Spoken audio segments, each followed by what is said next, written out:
persuade with power. Her speaking time is between 5 to 7 minutes. The title of her speech is The Bullying Epidemic in America. Forgive me if I mispronounce the big word epidemic right there, because I've been practicing it. I hope I said it correctly. The bullying epidemic in America. Please help me welcome Miss Valerie Walker.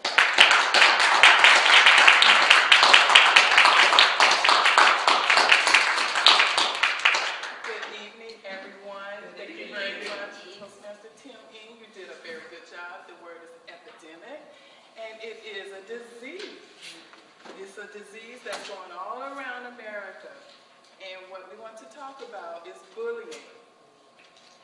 Don't you think it's sad and disturbing when a child feels that the only thing that they can do to get rid of the pain of being bullied is to commit suicide, to get rid of their life?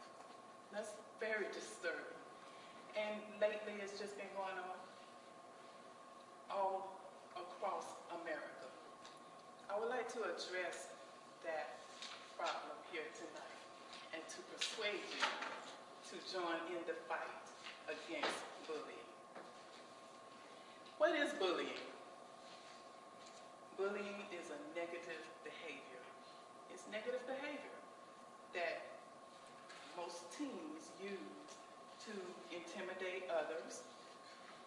They use verbal abuse.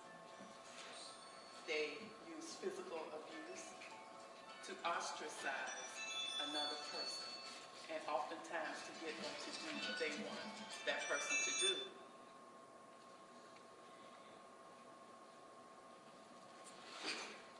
Bullying is simply just trying to tear another person down.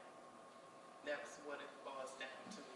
And tonight, what I hope to do is to persuade you to join the fight against bullying. But first, in order to join the fight, you have to understand the different types of bullying that exist here in America. The first type that I would like to present to you is the physical. This is the physical type of bullying, where the instigator is trying to install fear into this person. Physical abuse uses kicking, punching, and it's the most obvious type of bullying that's used here in America and mostly among teens. The physical type, it just wears down the person's self-esteem and makes the person who's bullying feel that they are more worthy, or that they're better than another person. The second type of bullying is verbal. The verbal bullying, they say sarcastic remarks to make another person feel bad. And they say things in front of other teens or their peers so that they can also join into the ostracizing of this person and to make them feel like they don't belong. And that's the verbal. Another type of bullying is emotional. Emotional bullying is devastating because if it's done in enough time, often enough, it can make a child feel depressed. And oftentimes, just feel like, what's the use? And just, why are they here? Because they've heard the negative so much that they start to believe it. It must be true because everybody's treating me like this. And the intent of the negative bullying is to just make this person feel like they don't belong.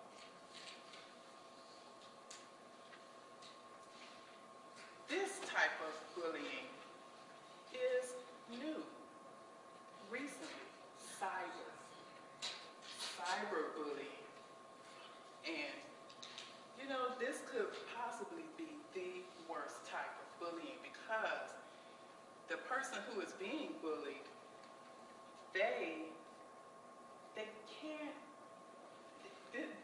cyberbullying, they can't get away from it at all because cyberbullying entails text messaging. They can put, like this kid is filming another person being, I want to say, jacked up by another person, and they want to put it on, they're going to put it on Facebook, they put it all over the social, just all over the place. So this person doesn't even have a place that they can go to get away from the bullying. So this is probably the worst type of bullying that would make a person, that is making these students or these teens want to just commit suicide and end their lives. For instance, I don't know if you've heard of the Miss 15-year-old Phoebe Prince. She was 15.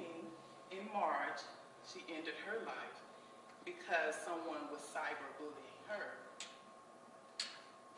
Then there is Megan Myers, who is 13 years old in 2006.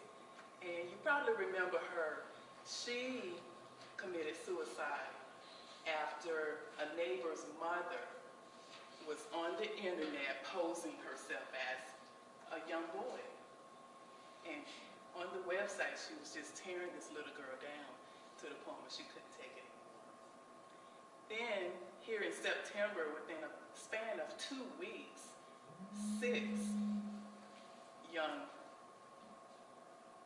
people ended their lives because they were talked about because of their sexual orientation, the way they lived their life, the way they acted.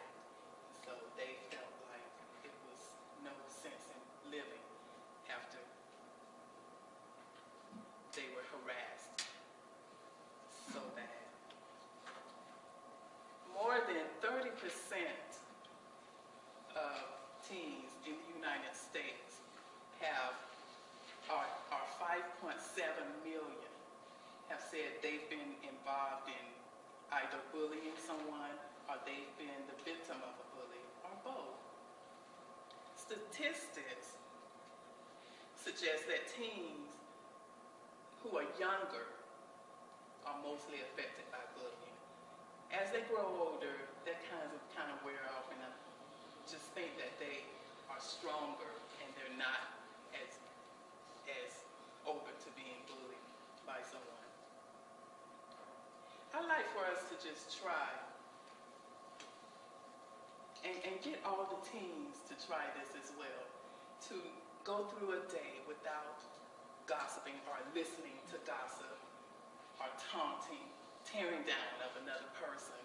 And let's just teach all of the kids around us to not do that. And even if we had to post posters all around us, everywhere we are, to not bully and not to make someone else feel bad about who they are. God created all of us, and He makes no mistakes, and everyone has a right to be here. No one should feel that they should not live here on this earth. Life is precious, and what I believe that we should join in